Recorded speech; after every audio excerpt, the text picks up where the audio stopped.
to New Covenant United Methodist Church. My name is Tinker, and I am glad you could join us today. Well, our Advent passage for this week is from Luke chapter 1, and will be verses 26 through 38. In the 6th month, the angel Gabriel was sent by God to a town in Galilee called Nazareth, to a virgin engaged to a man whose name was Joseph, of the house of David. The virgin's name was Mary, and he came to her and said, "Greetings, favored one, the Lord is with you."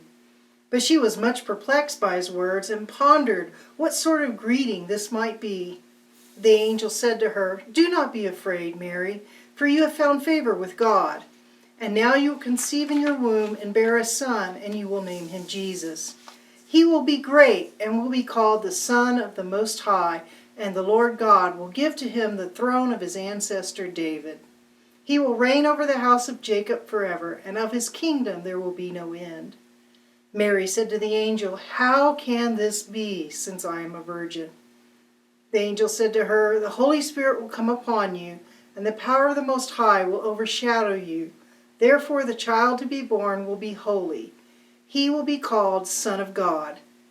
And now your relative Elizabeth, in her old age, has also conceived a son, and this is the 6th month for her who is said to be barren. For nothing will be impossible with God." Then Mary said, "Here am I, the servant of the Lord. Let it be with me according to your word." Then the angel departed from her. Now there's a lot of sermons talking about the humility and faithfulness of Mary, and definitely there's a lesson for us in that. But because there's so much out there about that part of this passage, I kind of want to look at the rest of it. What I want to talk about are all the impossibilities in here that God made possible, because that's the God we serve. The God that loves us so much that he does the impossible and can do the impossible. One thing we miss in the English that we would see in the Greek is where the angel says, "For nothing will be impossible with God." It's not just talking about the past tense or the present tense, but also the future tense. He is saying that nothing is ever impossible with God. And that's an incredible thought, and it has meaning for us. So let's look at some of the impossibles in this passage and how that might apply to us. First, we go to the very fact that this angel, Gabriel, has showed up to a virgin, this young girl. And not only is she a virgin, but she's betrothed. So the custom was the parents would pick who their children would marry, and before they were actually married, they would spend a year engaged, but betrothed. It was much more serious than our engagements. Engagements we see today, two people make a pledge that they're going to marry with an engagement, and in that time period of that engagement, if they start finding out some things they didn't know about said fiancé, you can give the ring back and walk away. There is no legal binding agreement or contract that requires you to marry your fiancé. But it wasn't so then. Back then, for that year of that betrothal, it was a binding agreement. And so if Mary turned up pregnant, she had broken the betrothal and would be in a lot of trouble, actually to the point of being stoned. And Joseph had that right. Joseph knew that he wasn't the one that had gotten her pregnant, so he knew that not only had she broken the betrothal, but she had broken it with someone besides him. It would have been bad for the two of them to get pregnant, but much less for her to go outside of that relationship and get pregnant. And so we have God coming to a virgin who's not even married, she's betrothed, and doing the impossible. Now, no one around her is going to believe that it's the impossible. Everybody around her is going to assume that either her and Joseph got together a little early or she's cheating on Joseph. But she knew, and Joseph knows, that God has done the impossible. Now, why would God pick to do the impossible? He could have simply picked a couple that was already married. He could have picked Elizabeth and her husband, but he doesn't. He wants to make it clear that this is something God has done. And that brings us to Elizabeth. She's barren. She's never been able to have children. And now here she is, an older woman, and suddenly she's pregnant. And of course her husband's already been told this is done by God. And so God has now done in this one passage 2 impossibles. He's taken this couple that has never ever had a child, and now she's pregnant, and this woman, Mary, a very young woman, older girl, and she's pregnant without ever having slept with someone. So here's God doing 2 impossibles on the opposite extremes. One who can't conceive, one who also shouldn't have conceived since she was a virgin. So it's God kind of showing his ability to not just help the barren get pregnant, but to also do what is scientifically impossible. Now, God works through science. I totally believe that science exists because that's the way God ordered the universe. But God also has the ability to overstep that order, and he does in the case with Mary. So God is showing us through the birth of Christ his ability to do the impossible. Now there's some other reasons. There's a lot of theology around why Christ was probably not born of man. But aside of the theology, what we can take away that is the average person is the fact that God can do the impossible. And God shows that in this passage, how we can know that we serve a God that can do the impossible. And that should give us some comfort, knowing that God can do the impossible, that God will even step outside of his own rules of the way he ordered the universe, if he wants to or needs to do what he needs to do to accomplish his will. So now we have Jesus, who was born of a woman who should have never been able to conceive since she'd never been with a man, and his predecessor, the one that will lead the way for him, John the Baptist, born out of this impossible situation of a barren couple. So here's God showing his ability to make all things possible when we believe they are impossible. This whole situation just shouldn't have been, and yet God makes it possible. Interestingly, while I was working on this sermon, I happened to be reading in 2 Kings. It's just where my daily reading was bringing me. And in 2 Kings, I was reading the story about the siege of Samaria. And so this is during the time of the prophet Elisha, not Elijah, but Elisha, who was the protege of Elijah. The Arameans come and surround Samaria, and the people begin to starve. And it's they've completely surrounded the city. Nobody can get in and out, which means that once they use up their food supply, they can't get any more food, and no one can get to them to bring them more food. And the text tells us, and you can read the text, it's in 2 Kings, the end of chapter 6, going into chapter 7.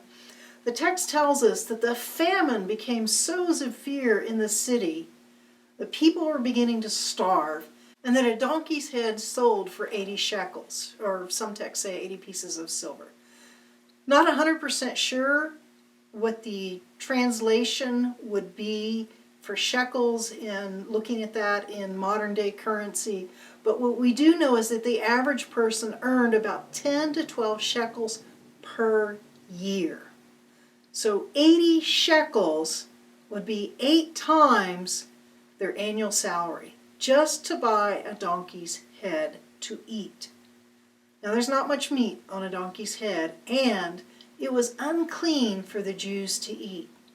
So that's how bad this famine had gotten during this siege, is that the people literally are eating now what is unclean, paying ridiculous prices to get food that's really not even nutritious. And so the king is out one day and he is angry and he believes this is God's fault and he complains. So Elijah ends up responding to the king and saying that by this time tomorrow, the prices are going to drop. He says specifically, a measure of choice meal will be sold for a shekel and 2 measures of barley for a shekel. And literally one of the king's attendants responds and says, there is no way that could possibly happen, not even if a window opened from heaven. So what he's saying is God can't even do that. There is no way. We are literally starving to death. We're literally to the point where we're boiling bones of unclean animals and paying ridiculous prices to be able to have that honor.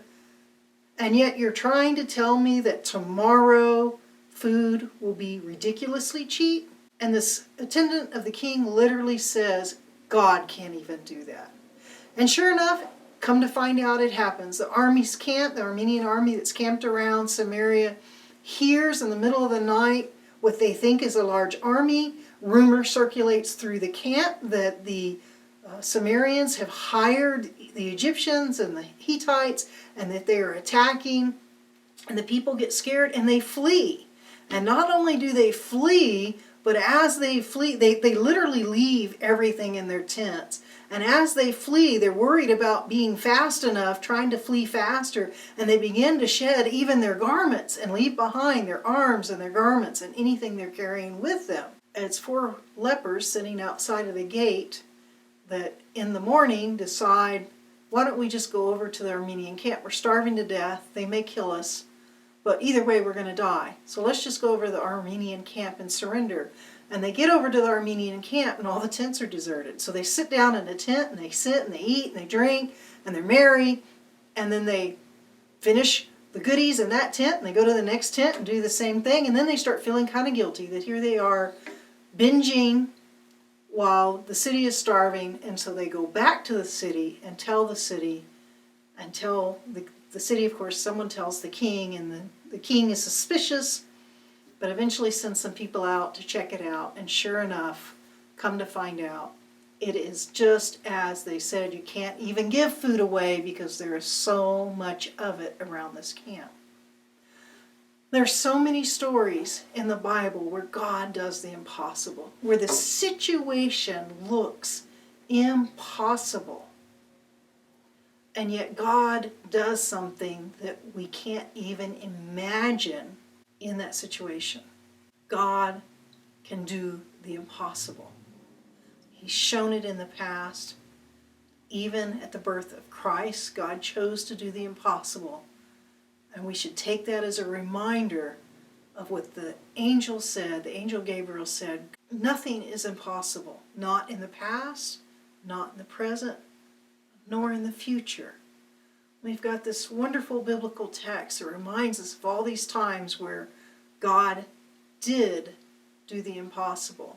But what a difference it makes in our lives when we are a people that knows that our God can do the impossible. That we are confident that if God so chooses, he can defy even his own laws of science to reestablish the relationship with his own creation.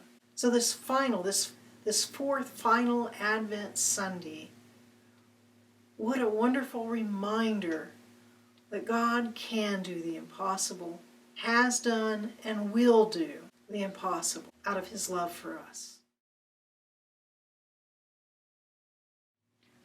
All right, so just a quick note about Christmas Eve. I debated back and forth about doing some kind of candlelight service, maybe singing even up here at the church or something.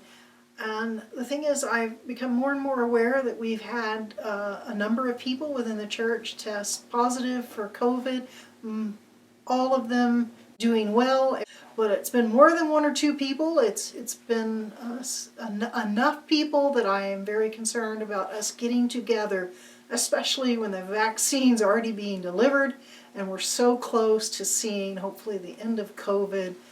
So I just don't want to take that risk to be right on the doorstep of being able to get a vaccine and have people get sick.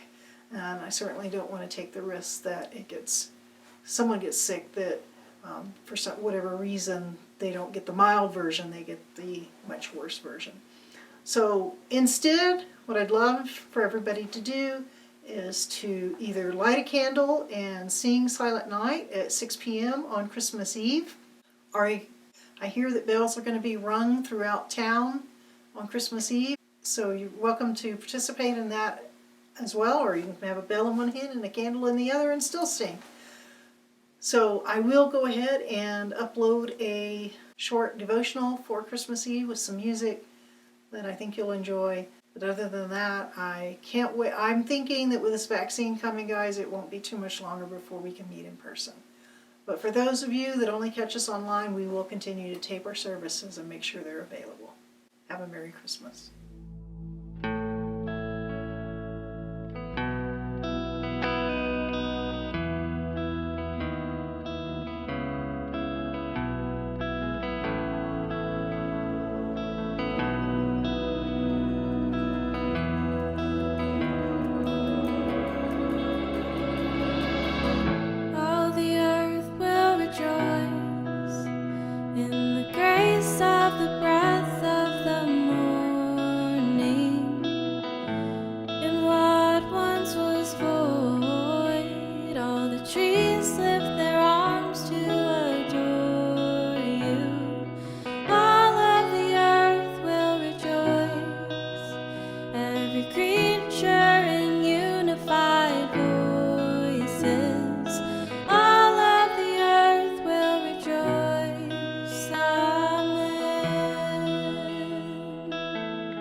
Spoke